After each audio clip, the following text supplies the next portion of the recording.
Hi and welcome to video 2 on this video series on annuities, which is part of topic 1 of unit 4 for the general math course. And I'm going to take you through a further example on the deposit and withdrawal phase for the recursive representation, or maybe the table representation, of a future value, present value annuity. So we're not using the formula yet. So here's Aidan, and Aidan's depositing $300 at the end of every month for 2 years into an account earning 8.2% per annum. So I just need to make some notes now. N equals 2 years, but we're doing it monthly. So N is 24. It's important to really think about what information you have as early as you can and not miss anything. So we're monthly, which means that I, which is 8.2% per annum, well, that's equal to 8.2 over 1200 as a decimal per month. So that's good.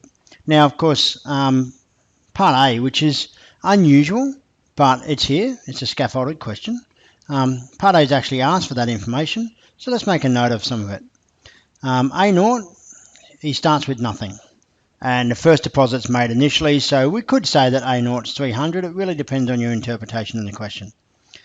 We also have N, which is equal to 24, which is determined, and of course I, which is equal to 8.2 over 1200, and this is approximately equal to 0.00683. But that's not a complete decimal. I've rounded to 5 decimal places there, which you might think is quite significant. Now let's determine the value of R. R, of course, is equal to 1 plus I, so it's equal to, according to my rounding, 1.00683. But that was rounded.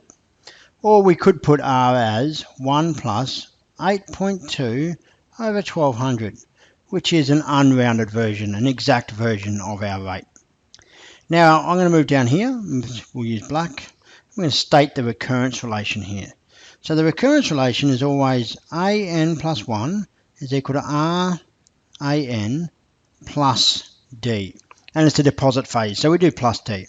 And this, in this case, is AN plus 1 is equal to 1 plus 8.2 over 1200 times AN plus 300.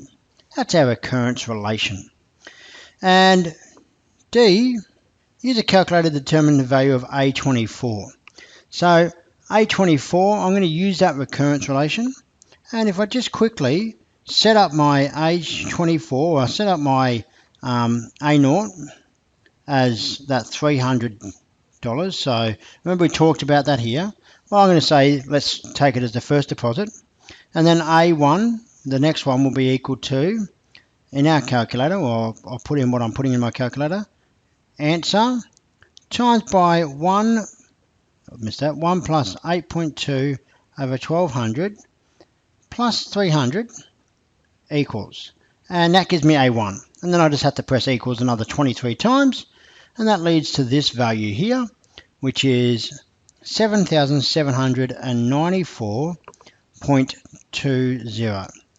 Now, of course, keep in mind that that includes an additional $300 at the end. So I've got to be careful. The answer here might indeed be $7,494.20, because once you've invested for 24 months, I invest at the start of the 24th month, that's my 24th payment. At the end of the 24th month, I earn interest on that, which is this part, but my recursion is adding another 300, and I've got my calculator recursion set up to do that. So it's unusual for you to be investing and then go to withdraw your money and just quickly add another investment in before you withdraw your money. That doesn't really make sense. So you just got to read the question, and I would say this is probably the better of the answers that you get there. Now, interestingly, this could also equal 7794.84, 64-cent difference. And I got this earlier when I did it using 1.00683. It doesn't seem like much, and the recursion 24 times is actually pretty small. A home loan could be for 30 years monthly, which would be 360 times. So having that small rounding, 5 decimal place rounding, already had a 64 cent difference. And whilst that might not seem like much in an investment, it is a lot in a maths exam. And we encourage you to keep the exact value where possible, or of course, calculate this, but maintain that answer in your calculator so that you're using the exact value that's in your calculator. Now, question E, something I'll do in class, it just says verify your answer to part D in a spreadsheet, and we'll be looking at the spreadsheet a little bit later. But at this stage, we're working towards that external exam, and it's unlikely you'll be asked to use a spreadsheet in the external exam. And I say unlikely loosely. It seems like it could be impossible. Let's have a look at part 2. Aidan now wishes to subsidise his costs at university by withdrawing $200 per month from the same account.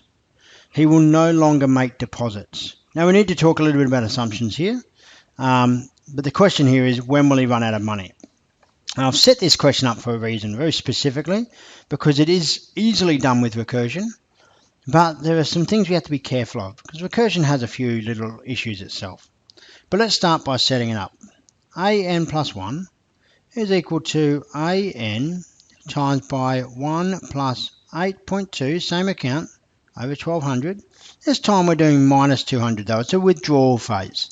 We're subtracting less and we're earning more interest at the start, so it's probably going to last longer than it took us to save. It took us 24 months to save. I'm expecting 30, 40, maybe even 50 months it will last. But let's see how we go. So this same account is most of our assumptions. We're assuming that the rate doesn't change. We're assuming that there's no fees, there's no issues, there's no time lapse, any reason why we don't withdraw, etc., etc. Okay. So the assumption we will make though is that we start with the value from the end of last time, and then we use that value and move forward. So I'm going to actually be starting with, because I'm going to assume that we go to the end of the 24th month, we put in another $300, and then we don't withdraw until the end of the first month of our savings. That's going to be my assumption. We start uni, well, you're still working up until the end of that 24th month, which means we've got 25 investments of $300. So that's a bit wacky, and it's a bit of interpretation, but I'm starting with AN is equal to that value up there, which I've got here, 7794.20. There's my assumption.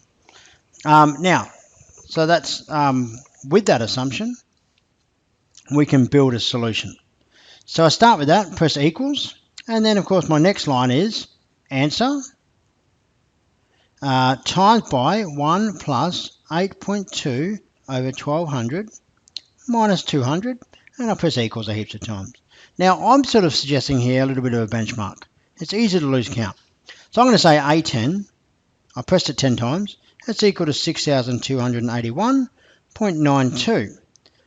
A20, I've just pressed it another 10 times, oh, that's equal to 4,661.99.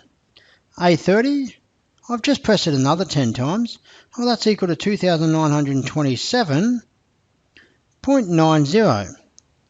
A40, I've just pressed it another 10 times, well, that's equal to 1,071.61, and A50, well, that goes too far, so I've got backtrack a little bit. I've got A45 is equal to $94.96.